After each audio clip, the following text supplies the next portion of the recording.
ਸੋ +2 class ਅਗਲਾ ਜੋ ਤੁਹਾਡਾ ਟੌਪਿਕ ਹੈ ਓਪੇਰੋਨ ਜੋ ਸਾਡਾ ਮੋਡਲ ਚੱਲ ਰਿਹਾ ਸੀ ਜੀਨ ਰੈਗੂਲੇਸ਼ਨ ਦੇ ਲਈ। ਸੋ ਉਹਦੇ 'ਚ ਇੰਡਿਊਸੀਬਲ ਓਪੇਰੋਨ ਮੋਡਲ ਜਿਹੜਾ ਹੈਗਾ ਜਾਂ ਲੈਕ ਓਪੇਰੋਨ ਜਿਹੜਾ ਉਹ ਅਸੀਂ ਕਰ ਚੁੱਕੇ ਹਾਂ। ਅੱਗੇ ਤੁਹਾਡੇ ਕੋਲ ਆ ਗਿਆ ਰਿਪਰੈਸੀਬਲ ਓਪੇਰੋਨ। ਸੋ ਇਸ ਕੇਸ ਦੇ ਵਿੱਚ ਕੀ ਹੈ, ਪਹਿਲਾਂ ਹੀ ਮੈਂ ਤੁਹਾਨੂੰ ਇੱਕ ਗੱਲ ਦੱਸ ਦੇਵਾਂ ਤਾਂ ਜੋ ਤੁਹਾਨੂੰ ਸਮਝਣਾ ਸੌਖਾ ਹੋ ਜਾਏਗਾ। ਠੀਕ ਹੈ, ਸੋ ਜੋ ਪਿਛਲਾ ਸੀ ਨਾ ਲੈਕ ਓਪੇਰੋਨ ਸੀਗਾ, ਉਹਦੇ ਵਿੱਚ ਪਹਿਲਾਂ ਸਿਸਟਮ ਸਵਿਚ ਆਫ ਸੀਗਾ, ਰਿਪਰੈਸਰ ਗਿਆ, ਉਹਨੇ ਜਾ ਕੇ ਸਵਿਚ ਆਫ ਕਰ ਦਿੱਤਾ। ਫਿਰ ਇੰਡਿਊਸਰ ਆਇਆ, ਰਿਪਰੈਸਰ ਨੂੰ ਲੈ ਗਿਆ ਸੀ। ਠੀਕ ਹੈ, ਅਤੇ ਸਿਸਟਮ ਸਵਿਚ ਔਨ ਹੋ ਗਿਆ ਸੀ। ਇੱਥੇ ਤੁਸੀਂ ਦੇਖੋਗੇ ਕਿ ਪਹਿਲਾਂ ਇੱਥੇ ਸਿਸਟਮ ਜਿਹੜਾ ਹੈਗਾ ਸਵਿਚ ਔਨ ਹੈ ਨਾ, ਰਿਪਰੈਸਰ ਜਿਹੜਾ ਹੈਗਾ ਇਨਐਕਟਿਵ ਹੈ ਕਿਉਂਕਿ ਕੋ ਰਿਪਰੈਸਰ ਕੋਈ ਨਹੀਂ ਹੈ। ਇਸ ਕਰਕੇ ਰਿਪਰੈਸਰ ਜਿਹੜਾ ਹੈਗਾ ਜਾ ਕੇ ਨਹੀਂ ਜੁੜ ਪਾਇਆ। ਸਮਝਦੇ ਪਏ ਗੱਲ ਨੂੰ। ਉੱਥੇ ਇੰਡਿਊਸਰ ਆਇਆ ਸੀਗਾ, ਠੀਕ ਹੈ, ਰਿਪਰੈਸਰ ਨੂੰ ਜੁੜਨ ਨਹੀਂ ਸੀ ਦਿੱਤਾ ਉਹਨੇ, ਫਿਰ ਸਿਸਟਮ ਐਕਟਿਵ ਹੋਇਆ ਸੀ। ਇੱਥੇ ਕੋ ਰਿਪਰੈਸਰ ਆਏਗਾ, ਠੀਕ ਹੈ, ਅਤੇ ਫਿਰ ਸਗਾ ਜੋੜ ਦੇਗਾ ਉਹਨੂੰ ਓਪਰੇਟਰ ਜੀਨ ਦੇ ਨਾਲ। ਸਮਝਦੇ ਪਏ ਹੋ? ਠੀਕ ਹੈ, ਅਤੇ ਹਜੇ ਤੱਕ ਰਿਪਰੈਸਰ ਨਹੀਂ ਜੁੜਿਆ ਕਿਉਂਕਿ ਕੋਈ ਵੀ ਕੋ ਰਿਪਰੈਸਰ ਨਹੀਂ ਹੈ। ਦੂਸਰੀ ਗੱਲ ਮੈਂ ਤੁਹਾਨੂੰ ਇੱਥੇ ਦੱਸ ਦਿੰਦੀ ਹਾਂ ਕਿ ਆਪਾਂ ਇੱਥੇ ਸ਼ਬਦ ਯੂਜ਼ ਕਰਨਾ ਨਾ, ਜਿਹੜਾ ਰਿਪਰੈਸਰ ਦੇ ਲਈ ਐਪੋ ਰਿਪਰੈਸਰ ਵੀ ਇੱਕ ਤੇ ਇਹਨੂੰ ਯੂਜ਼ ਕੀਤਾ, ਤੁਹਾਡੇ ਰਿਟਨ ਦੇ ਵਿੱਚ ਕਨਫਿਊਜ਼ ਨਹੀਂ ਹੋਣਾ। ਰਿਪਰੈਸਰ ਕਹਿ ਲਓ ਚਾਹੇ ਐਪੋ ਰਿਪਰੈਸਰ ਕਹਿ ਲਓ, ਉਹ ਇੱਕ ਚੀਜ਼ ਹੈਗੀ ਆ। ਠੀਕ ਹੈ, ਅਤੇ ਜੋ ਦੂਸਰਾ ਸ਼ਬਦ ਹੈ ਨਾ ਉਹ ਕੀ ਹੈ, ਕੋ ਰਿਪਰੈਸਰ ਹੈ, ਜਿਹੜਾ ਕਿ ਇੰਪੋਰਟੈਂਟ ਰੋਲ ਪਲੇ ਕਰਦਾ ਹੈ ਨਾ। ਸੋ ਇਸ ਤਰੀਕੇ ਦੇ ਨਾਲ ਇਹ ਕਰਨਾ ਤੁਸੀਂ ਧਿਆਨ ਦੇ ਵਿੱਚ ਰੱਖਣੀ ਆ। ਬਾਕੀ ਤੁਹਾਨੂੰ ਦੱਸਿਆ ਸੀਗਾ ਕਿ ਇਹ ਟ੍ਰਿਪਟੋਫੈਨ ਹੈ ਨਾ, ਸੋ ਇਹਦੇ 'ਚ ਟ੍ਰਿਪਟੋਫੈਨ ਦੀ ਸਿੰਥਸਿਸ ਹੋ ਰਹੀ ਹੈ। ਠੀਕ ਹੈ, TRP ਨੂੰ ਸ਼ਾਰਟ ਫਾਰਮ ਦੇ ਵਿੱਚ ਲਿਆ ਹੋਇਆ। ਠੀਕ ਹੈ, ਉਧਰ 3 ਸਟਰਕਚਰਲ ਜੀਨ ਸੀਗੀਆਂ, ਇੱਧਰ 5 ਸਟਰਕਚਰ ਜੀਨ ਹੋਣੀਆਂ, ਬਾਕੀ ਉਹੀ ਹੈ OG TG। ਠੀਕ ਹੈ ਨਾ, ਪ੍ਰਮੋਟਰ ਜੀਨ, ਰੈਗੂਲੇਟਰ ਜੀਨਸ ਹੋਣੀਆਂ, ਉੱਦਾਂ ਹੀ ਆ ਸਾਰਾ। ਠੀਕ ਹੈ, ਓਪੇਰੋਨ ਹੈ, DNA ਦਾ ਸਟਰਕਚਰ ਹੈ, RNA ਪੋਲੀਮਰੇਜ਼ ਜਿਹੜਾ ਹੈਗਾ ਪ੍ਰਮੋਟਰ ਜੀਨ ਦੇ ਨਾਲ ਆ ਕੇ ਜੁੜੇਗਾ।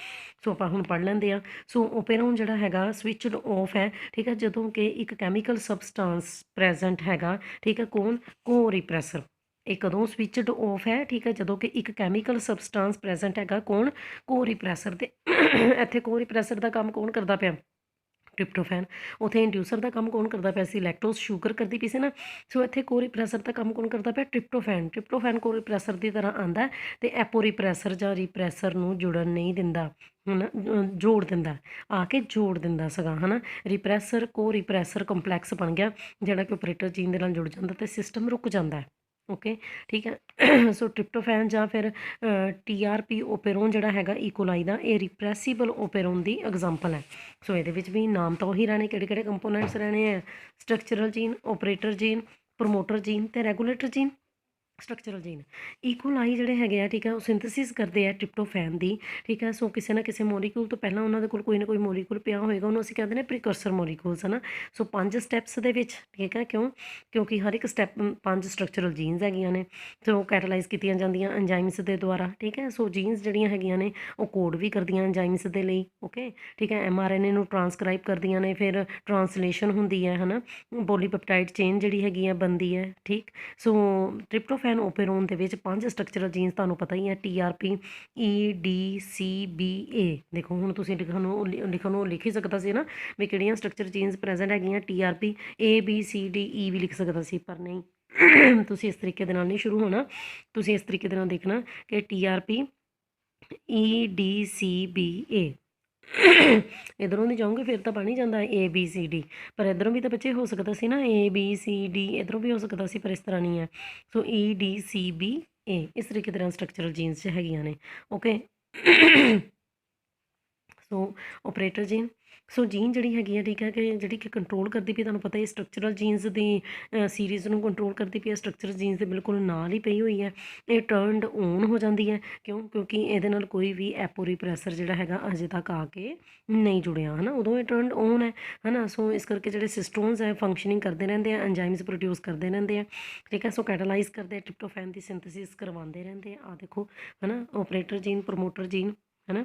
ਠੀਕ ਹੈ, ਸੋ ਓਪਰੇਟਰ ਜੀਨ ਜਿਹੜੀ ਟਰਨਡ ਔਨ ਹੈ, ਉਹੀ ਟਰਾਂਸਕ੍ਰਿਪਸ਼ਨ ਹੋਈ, mRNA ਬਣਿਆ, ਟਰਾਂਸਲੇਸ਼ਨ ਹੋਈ, ਪ੍ਰੋਸੈਸ ਤਾਂ ਉਹੀ ਚੱਲਣੀ ਹੈ। ਟਰਾਂਸਲੇਸ਼ਨ ਹੋਈ ਅਤੇ ਪੋਲੀਪੈਪਟਾਈਡ ਚੇਨ ਬਣੀ, ਤਾਂ ਸਾਡੇ ਕੋਲ ABCDE ਜਾਂ EDCBA ਐਂਜ਼ਾਈਮਸ ਜਿਹੜੇ ਹੈਗੇ ਆ ਉਹਨਾਂ ਦੀ ਸਿੰਥਸਿਸ ਹੋਣੀ ਸ਼ੁਰੂ ਹੋ ਗਈ। Okay, promoter jean. ਹਾਂ, ਸੋ ਇੱਥੇ ਇੱਕ ਗੱਲ ਮੈਂ ਹੋਰ ਦੱਸਣਾ ਚਾਹੁੰਦੀ ਹਾਂ। ਠੀਕ ਹੈ, ਜਿੱਦਾਂ ਲੈਕ ਓਪੇਰੋਨ ਜਿਹੜਾ ਸੀਗਾ ਨਾ, ਉਹਨੂੰ ਅਸੀਂ ਉਹਦੇ 'ਤੇ ਕੈਟਾਬੋਲਿਕ ਪਾਥਵੇ ਸੀ ਨਾ, ਉੱਥੇ ਬ੍ਰੇਕਡਾਊਨ ਹੋ ਰਹੀ ਸੀ ਲੈਕਟੋਸ ਸ਼ੂਗਰ ਦੀ। ਇਹ ਤਾਂ ਦੂਸਰੀ ਗੱਲ, ਉਹਨੂੰ ਅਸੀਂ ਨੈਗੇਟਿਵ ਫੀਡਬੈਕ ਕਹਿੰਦੇ ਹਾਂ, ਇਹਨੂੰ ਅਸੀਂ ਪੋਜ਼ੀਟਿਵ ਕੰਟਰੋਲ ਕਹਿੰਦੇ ਹਾਂ ਜਾਂ ਪੋਜ਼ੀਟਿਵ ਫੀਡਬੈਕ ਕਹਿੰਦੇ ਆ ਇਸ ਤਰੀਕੇ ਦੇ ਨਾਲ। ਕਿਉਂਕਿ ਜਿਹੜੇ ਰੈਗੂਲੇਟਰੀ ਜੀਨਸ ਜਿਹੜੀਆਂ ਹੈਗੀਆਂ ਨੇ ਉਹਨਾਂ ਦਾ ਜਿਹੜਾ ਪ੍ਰੋਡਕਟ ਹੈਗਾ ਉਹਨਾਂ ਨੇ ਐਕਟੀਵੇਟ ਕਰ ਦਿੱਤਾ ਸਟਰਕਚਰਲ ਜੀਨ ਨੂੰ, ਤੇ ਟਰਾਂਸਕ੍ਰਿਪਸ਼ਨ ਚੱਲਦੀ ਰਹੀ ਹੈ। ਇਹ ਇੱਕ ਪੋਜ਼ਿਟਿਵ ਕੰਟਰੋਲ ਹੈ। ਪ੍ਰਮੋਟਰ ਜੀਨ ਨੈਚੁਰਲੀ ਇਹ ਓਪਰੇਟਰ ਜੀਨ ਦੇ ਬਿਲਕੁਲ ਨਾਲ ਪਈ ਹੋਈ ਹੈ ਨਾ, ਠੀਕ ਹੈ। ਇਹ ਕਿਹੜੀ ਸਾਈਟ ਮਾਰਕ ਕਰਦੀ ਪ੍ਰਮੋਟਰ ਜੀਨ, ਜਿੱਥੇ RNA ਪੋਲੀਮਰੇਜ਼ ਐਂਜ਼ਾਈਮ ਨੇ ਆ ਕੇ ਬਾਈਂਡ ਕਰਨਾ ਹੈ ਨਾ। ਜਦੋਂ ਓਪਰੇਟਰ ਜੀਨ ਜਿਹੜੀ ਹੈਗੀ ਆ ਟਰਨਡ ਔਨ ਹੈ, ਫਿਰ ਤੁਹਾਨੂੰ ਪਤਾ ਹੀ ਹੈ, ਠੀਕ ਹੈ ਨਾ, ਕਿ RNA ਪੋਲੀਮਰੇਜ਼ ਐਂਜ਼ਾਈਮ ਜੇਕਰ ਇਹ ਖਾਲੀ ਪਈ ਹੋਈ ਹੈ, ਇੱਥੇ ਜਗ੍ਹਾ ਹੈਗੀ ਹੈ, ਇਹਦੇ ਉੱਪਰੋਂ ਦੀ ਟਰਨ ਕਰਕੇ ਸਟਰਕਚਰ ਜੀਨਸ ਦੇ ਕੋਲ ਚਲਾ ਜਾਣਾ ਹੈ ਨਾ, ਤਾਂ ਹੀ ਟਰਾਂਸਕ੍ਰਿਪਸ਼ਨ ਸ਼ੁਰੂ ਹੋਣੀ ਹੈ। ਅੱਗੇ ਤੁਹਾਡੇ ਕੋਲ ਆ ਗਿਆ ਰੈਗੂਲੇਟਰ ਜੀਨ, ਜਿਹਨੂੰ ਉਹਨੇ TRPR ਵੀ ਲਿਖਿਆ ਹੋਇਆ। ਸੋ ਨਾਮ ਤੋਂ ਪਤਾ ਲੱਗਦਾ ਪਿਆ ਇਹ ਓਪਰੇਟਰ ਜੀਨ ਜਿਹੜੀ ਹੈਗੀ ਹੈ ਹੈ ਨਾ, ਓਪਰੇਟਰ ਜੀਨ ਨੂੰ ਰੈਗੂਲੇਟ ਕਰਦੀ ਪਈ ਹੈ ਨਾ। ਇਹਨੇ ਰਿਪਰੈਸਰ ਤਾਂ ਜਾਂ ਐਪੋ ਰਿਪਰੈਸਰ ਤਾਂ ਪ੍ਰੋਡਿਊਸ ਕਰ ਦਿੱਤਾ ਹੈ ਨਾ, ਪਰ ਇਹਨੇ ਕੰਟਰੋਲ ਕਰਨਾ, ਜੇ ਆ ਜਾ ਕੇ ਜੁੜੇਗਾ ਤਾਂ ਹੀ ਸਿਸਟਮ ਆਫ ਹੋ ਜਾਏਗਾ ਨਾ। ਇਹਨੇ ਪ੍ਰੋਡਿਊਸ ਕਰਨਾ ਹੈਗਾ ਐਪੋ ਰਿਪਰੈਸਰ ਅਤੇ ਕੋ ਰਿਪਰੈਸਰ ਕੰਪਲੈਕਸ ਬਣ ਗਿਆ ਨਾ, ਇੱਥੇ ਜਾ ਕੇ ਜੁੜੇਗਾ ਅਤੇ ਸਿਸਟਮ ਆਪੇ ਰੈਗੂਲੇਟ ਹੋ ਜਾਏਗਾ ਫਿਰ। ਸੋ ਇਸ ਤਰੀਕੇ ਦੇ ਨਾਲ ਇਹ ਕੰਟਰੋਲ ਕਰਦੀ ਪਈ ਓਪਰੇਟਰ ਜੀਨ ਨੂੰ, ਰੈਗੂਲੇਟਰ ਜੀਨ ਜਿਹੜੀ ਹੈਗੀ ਹੈ, ਠੀਕ ਹੈ। ਕੀ ਸਬਸਟੈਂਸ ਪ੍ਰੋਡਿਊਸ ਕਰਕੇ ਕੋ ਰਿਪਰੈਸਰ, ਇੱਕ ਕੋ ਰਿਪਰੈਸਰ ਜਿਹੜਾ ਹੈਗਾ, ਠੀਕ ਹੈ, ਤੁਸੀਂ ਮੰਨ ਸਕਦੇ ਹੋ ਕਿ ਮੈਟਾਬੋਲਿਜ਼ਮ ਦਾ ਐਂਡ ਪ੍ਰੋਡਕਟ ਹੈਗਾ। ਸੈੱਲ ਦੇ ਵਿੱਚ ਕਾਫੀ ਜ਼ਿਆਦਾ ਮਾਤਰਾ ਦੇ ਵਿੱਚ ਪਹਿਲਾਂ ਤੋਂ ਹੀ ਪਿਆ ਹੋ ਸਕਦਾ, ਬਾਹਰੋਂ ਦੀ ਲਿਆ ਵੀ ਜਾ ਸਕਦਾ, ਠੀਕ ਹੈ।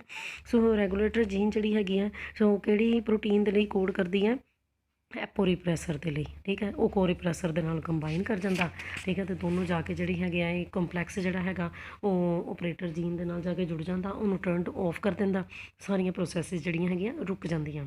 ਓਕੇ, ਠੀਕ ਹੈ। ਸੋ ਜਦੋਂ ਔਰਗੈਨਿਜ਼ਮ ਜਿਹੜਾ ਹੈਗਾ ਉਹਨੂੰ ਟ੍ਰਿਪਟੋਫੈਨ ਮਿਲ ਜਾਂਦਾ, ਬਾਹਰੋਂ ਦੀ ਵੀ ਮਿਲ ਜਾਂਦਾ ਜਾਂ ਫਿਰ ਕੰਜ਼ਰਵ ਕਰਕੇ ਰੱਖਿਆ ਜਾਂਦਾ ਰਾ ਮਟੀਰੀਅਲ ਦੇ ਤੌਰ 'ਤੇ, ਹੈ ਨਾ, ਠੀਕ ਹੈ। ਸੋ ਐਨਰਜੀ ਜਿਹੜੀ ਹੈਗੀ ਹੈ ਨਾ, ਉਹ ਵੀ ਬਾਹਰੋਂ ਦੀ ਜਿਹੜੀ ਆ ਮਿਲ ਜਾਂਦੀ, ਕਿਉਂਕਿ ਕੰਪਾਊਂਡਸ ਦੀ ਸਿੰਥਸਿਸ ਹੋ ਰਹੀ ਹੈ ਬੋਡੀ ਦੇ ਅੰਦਰ, ਠੀਕ ਹੈ। ਸੋ ਇਸ ਕਰਕੇ ਇਹਨੂੰ ਅਸੀਂ ਫੀਡਬੈਕ ਰਿਪਰੈਸ਼ਨ ਵੀ ਕਹਿ ਦਿੰਦੇ ਹਾਂ, ਅਤੇ ਜਾਂ ਮੈਂ ਕੀ ਕਿਹਾ ਪੋਜ਼ਿਟਿਵ ਫੀਡਬੈਕ ਕਹਿ ਦਿੰਦੇ ਹਾਂ, ਜਾਂ ਪੋਜ਼ਿਟਿਵ ਕੰਟਰੋਲ ਕਹਿ ਦਿੰਦੇ ਹਾਂ ਨਾ। ਉਹ ਰਿਪਰੈਸਿਬਲ ਓਪੇਰੋਨ ਦਾ ਕੀ ਰੋਲ ਹੈ, ਸੋ ਇਹਦਾ ਹੀ ਰੋਲ ਹੈ ਕਿ ਇਹ ਐਨਾਬੋਲਿਕ ਪਾਥਵੇ ਦੇ ਤਰ੍ਹਾਂ ਫੰਕਸ਼ਨ ਕਰ ਰਿਹਾ, ਇੱਥੇ ਸਿੰਥਸਿਸ ਹੋ ਰਹੀ ਹੈ ਨਾ। ਹੁਣ ਅਸੀਂ ਜਿੱਦਾਂ ਉੱਥੇ ਇੰਡਿਊਸਰ ਦੇ ਬਾਰੇ 'ਚ ਐਂਡ 'ਚ ਦੱਸਿਆ ਸੀ ਜਿਹੜਾ ਕਿ ਸਿਸਟਮ ਨੂੰ ਰੋਕਦਾ ਸੀ, ਹੁਣ ਅਸੀਂ ਕੋ ਰਿਪਰੈਸਰ ਦੇ ਬਾਰੇ 'ਚ ਦੱਸਣਾ ਹੈਗਾ। ਕੋ ਰਿਪਰੈਸਰ ਇੱਕ ਨੋਨ ਪ੍ਰੋਟੀਨ ਮੋਲੀਕਿਊਲ ਹੈਗਾ, ਜਿਹੜਾ ਕਿ ਜਾਂ ਤਾਂ ਬਾਹਰੋਂ ਵੀ ਆ ਸਕਦਾ ਜਾਂ ਫਿਰ ਸੈੱਲ ਦੇ ਅੰਦਰ ਮੈਟਾਬੋਲਿਜ਼ਮ ਦੇ ਦੌਰਾਨ ਪ੍ਰੋਡਿਊਸ ਕੀਤਾ ਜਾ ਸਕਦਾ। ਇਹਦੀ ਜਿਹੜੀ ਕੰਸਨਟ੍ਰੇਸ਼ਨ ਹੈਗੀ ਉਹ ਟਰਾਂਸਕ੍ਰਿਪਸ਼ਨ ਨੂੰ ਕੰਟਰੋਲ ਕਰੇਗੀ, ਹੈ ਨਾ, ਠੀਕ ਹੈ। ਜੇਕਰ ਕੋ ਰਿਪਰੈਸਰ ਦੀ ਕੰਸਨਟ੍ਰੇਸ਼ਨ ਬਹੁਤ ਜ਼ਿਆਦਾ ਵੱਧ ਗਈ ਹੈ ਤਾਂ ਐਪੋ ਰਿਪਰੈਸਰ ਕੋ ਰਿਪਰੈਸਰ ਕੰਪਲੈਕਸ ਬਣ ਜਾਂਦਾ ਹੈਗਾ, ਉਹ ਤੁਹਾਨੂੰ ਪਤਾ ਆਪਰੇਟਰ ਜੀਨ ਦੇ ਨਾਲ ਜਾ ਕੇ ਕੰਬਾਈਨ ਕਰ ਜਾਂਦਾ, ਠੀਕ ਹੈ। ਤੋਂ ਨੈਚੁਰਲੀ ਪ੍ਰੋਸੈਸ ਜਿਹੜੀ ਹੈਗੀ ਆ ਉਹ ਰੁਕ ਜਾਂਦੀ ਹੈ, ਕੋ ਰਿਪਰੈਸਰ ਦੀ ਹੀ ਪ੍ਰੋਡਕਸ਼ਨ ਜਿਹੜੀ ਹੈਗੀ ਆ ਰੁਕ ਜਾਂਦੀ ਹੈ। ਜੇਕਰ ਕੋ ਰਿਪਰੈਸਰ ਦਾ ਲੈਵਲ ਫਾਲ ਕਰ ਜਾਏਗਾ, ਐਪੋ ਰਿਪਰੈਸਰ ਜਿਹੜਾ ਹੈਗਾ, ਠੀਕ ਹੈ ਨਾ, ਉਹਨੂੰ ਕੋ ਰਿਪਰੈਸਰ ਨਹੀਂ ਮਿਲੇਗਾ, ਫਿਰ ਆਪਰੇਟਰ ਜੀਨ ਨਾਲ ਜਾ ਕੇ ਨਹੀਂ ਜੁਆਇਨ ਕਰ ਪਾਏਗਾ, ਅਤੇ ਇਹਦੇ ਨਾਲ ਕੋ ਰਿਪਰੈਸਰ ਫਿਰ ਤੋਂ ਦੁਬਾਰਾ ਬਣਨਾ ਸ਼ੁਰੂ ਹੋ ਜਾਏਗਾ। ਓਕੇ, ਫਿਰ ਉਹਦੀ ਫੋਰਮੇਸ਼ਨ ਹੋ ਜਾਏਗੀ। ਸੋ ਇਸ ਤਰੀਕੇ ਦੇ ਨਾਲ, ਠੀਕ ਹੈ। ਸੋ ਇਹਦੇ 'ਚ ਸਿੰਥਸਿਸ ਹੋ ਰਹੀ ਹੈ ਟ੍ਰਿਪਟੋਫੈਨ ਦੀ, ਜਿਹੜਾ ਕਿ ਕੋ ਰਿਪਰੈਸਰ ਦਾ ਹੀ ਕੰਮ ਕਰਦਾ ਪਿਆ, ਅਤੇ ਕੋ ਰਿਪਰੈਸਰ ਹੋਏਗਾ, ਠੀਕ ਹੈ, ਤਾਂ ਫਿਰ ਇਹ ਪ੍ਰੋਸੈਸ ਜਿਹੜੀ ਹੈਗੀ ਹੈ ਰੁਕ ਸਕੇਗੀ, ਜੀਨ ਦਾ ਫੰਕਸ਼ਨ ਰੈਗੂਲੇਟ ਹੋ ਸਕੇਗਾ। ਇਹ ਸੀ ਪ੍ਰੋਕੈਰੀਓਟਸ ਦੇ ਵਿੱਚ ਤੁਹਾਡੇ ਕੋਲ ਦੋ ਤਰ੍ਹਾਂ ਦੇ ਓਪੇਰੋਨ ਸਿਸਟਮ, ਇੰਡਿਊਸੀਬਲ ਅਤੇ ਰਿਪਰੈਸੀਬਲ। ਅੱਗੇ ਤੁਹਾਡੇ ਕੋਲ ਆ ਗਈ ਜੀਨ ਰੈਗੂਲੇਸ਼ਨ ਜਾਂ ਜੀਨ ਐਕਸਪ੍ਰੈਸ਼ਨ ਨੂੰ ਰੈਗੂਲੇਟ ਕਰਨਾ ਯੂਕੈਰੀਓਟਸ ਦੇ ਵਿੱਚ, ਹੈ ਨਾ। ਹੁਣ ਤੁਹਾਨੂੰ ਪਤਾ ਕਿ ਜੀਨਸ ਜਿਹੜੀਆਂ ਹੈਗੀਆਂ ਐਂਜ਼ਾਈਮਸ ਦੇ ਲਈ ਕੋਡ ਕਰਦੀਆਂ, ਠੀਕ ਹੈ। ਸੋ ਬਹੁਤ ਸਾਰੇ ਜਿਹੜੇ ਪਰਟੀਕੂਲਰ ਮੈਟਾਬੋਲਿਕ ਪਾਥਵੇਜ਼ ਹੈਗੇ ਨੇ ਉਹਨਾਂ ਨੂੰ ਕੰਟਰੋਲ ਕਰਦੇ ਆ, ਹੈ ਨਾ, ਠੀਕ ਹੈ। ਸੋ ਇਹ ਸਾਰੇ ਤੇ ਸਾਰੀਆਂ ਜੀਨਸ ਜਿਹੜੀਆਂ ਹੈਗੀਆਂ ਓਪੇਰੋਨ ਮਾਡਲ ਦੇ ਦੁਆਰਾ ਕੰਟਰੋਲ ਕੀਤੀਆਂ ਗਈਆਂ ਸੀ ਬੈਕਟੀਰੀਆ ਦੇ ਦੁਆਰਾ, ਜਿਵੇਂ ਇੰਡਿਊਸੀਬਲ ਰਿਪਰੈਸੀਬਲ ਸਿਸਟਮ ਜਿਹੜੇ ਸੀਗੇ ਓਪੇਰੋਨ ਮਾਡਲ ਦੇ, ਹੈ ਨਾ। ਸੋ ਯੂਕੈਰੀਓਟਿਕ ਸੈਲਸ ਦੇ ਵਿੱਚ ਵੀ ਵਰਕ ਕਰਦੇ ਆ, ਪਰ ਇੱਕ ਪੂਰੇ ਦਾ ਪੂਰਾ ਨੈਟਵਰਕ ਜਿਹੜਾ ਹੈਗਾ ਇਹਦੇ 'ਚ ਤੁਹਾਨੂੰ ਚਾਹੀਦਾ ਰੈਗੂਲੇਟਰੀ ਜੀਨਸ ਦਾ। ਜੇਕਰ ਸੈੱਲ ਦੇ ਅੰਦਰ ਗਰੋਥ ਦੇ ਦੌਰਾਨ, ਡਿਵੈਲਪਮੈਂਟ ਦੇ ਦੌਰਾਨ ਕੋਈ ਇਨਵਾਇਰਮੈਂਟਲ ਚੇਂਜਿਸ ਹੀ ਆ ਜਾਂਦੀਆਂ ਨੇ, ਠੀਕ ਹੈ। ਸੋ ਨੈਚੁਰਲੀ ਫਿਰ ਜੀਨ ਐਕਸਪ੍ਰੈਸ਼ਨ ਜਿਹੜਾ ਹੈਗਾ ਉਹਨੂੰ ਵੀ ਰੈਗੂਲੇਟ ਕੀਤਾ ਜਾਂਦਾ ਨਿਊ ਇਨਵਾਇਰਮੈਂਟ ਦੇ ਨਾਲ ਕੋਪ ਕਰਨ ਦੇ ਲਈ ਨਾ। ਸੋ ਹਾਰਮੋਨ, ਵਿਟਾਮਿਨਸ, ਮਿਨਰਲਸ, ਕੈਮੀਕਲਸ, ਪੈਥੋਜਨਸ ਵਗੈਰਾ ਜਿਹੜੇ ਹੈਗੇ ਆ, ਹੈ ਨਾ, ਕਈ ਵਾਰੀ ਉਹ ਰਿਪਰੈਸ ਕਰ ਦਿੰਦੇ ਹੈਗੇ ਆ ਜੀਨਸ ਨੂੰ, ਠੀਕ ਹੈ। ਸੋ ਕਈ ਵਾਰੀ ਕੋਈ ਇੱਦਾਂ ਦੀਆਂ ਪ੍ਰੋਟੀਨਸ ਪੈਦਾ ਹੋ ਜਾਂਦੀਆਂ ਜਿਹੜੀਆਂ ਕਿ ਦੂਸਰੀਆਂ ਪ੍ਰੋਟੀਨਸ ਦੀ ਸਿੰਥੇਸਿਸ ਨੂੰ ਰੋਕ ਦਿੰਦੇ ਆ, ਹੈ ਨਾ, ਠੀਕ ਹੈ। ਇਸ ਕਰਕੇ ਨਿਊ ਟੈਕਨੀਕਸ ਜਿਹੜੀਆਂ ਹੈਗੀਆਂ ਨੇ ਜਾਂ ਐਗਜ਼ਿਸਟਿੰਗ ਜਿਹੜੇ ਮੈਟਾਬੋਲਿਕ ਪਾਥਵੇਜ਼ ਹੈਗੇ ਆ, ਹੈ ਨਾ, ਠੀਕ ਹੈ, ਉਹ ਕਈ ਵਾਰੀ ਕੰਮ ਕਰਨਾ ਬੰਦ ਕਰ ਦਿੰਦੇ ਆ, ਅਤੇ ਨਿਊ ਜਿਹੜੀਆਂ ਟੈਕਨੀਕਸ ਹੈਗੀਆਂ ਨੇ ਉਹ ਅਪਣਾਉਣੀਆਂ ਪੈ ਜਾਂਦੀਆਂ, ਹੈ ਨਾ।